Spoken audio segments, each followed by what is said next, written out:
Balikan po natin ang ulat ni Cristal Ramizares tungkol sa iba't ibang mga makabagong teknolohiya at inobasyon, likha at ng mga kabataan na tampok sa National Science, Technology and Innovation Week. Narito po ang report ni Cristal Ramizares. Cristal? Greg, sa huling araw ng National Science, Technology and Innovation Week, tampok naman ang iba't ibang imbensyon na nagmula sa higit 20 rehiyon dito sa GICE Expo sa Batak City. Ngayong araw, mga bagong inobasyon at teknolohiya ang tampok sa Grassroots Innovation and Circular Economy Expo dito sa Mariano Marcos State University, CFL, sa Batak City. Bukod sa expo, competition rin ito para sa Best Grassroots Innovation kung saan mayroong 23 entries na pinili upang maging representative ng kanilang rehiyon.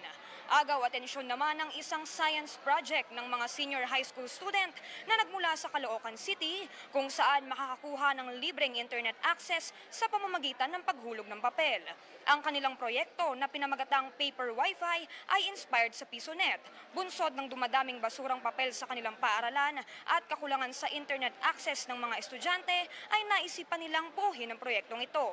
Bukod rito, tampok rin ng iba pang innovation gaya ng plasma technology, podwikan para sa pagmomonitor ng sea turtles at paggamit ng agricultural waste at metal scraps sa paglikha ng mga produkto.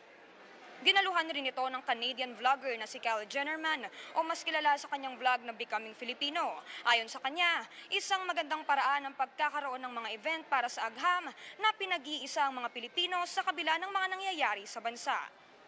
Greg, kahit ito na nga ang huling araw ng National Science, Technology and Innovation Week, ay marami pa ring nakahandang mga programa ang DOST tungo sa kanilang mandato na agham na ramdam.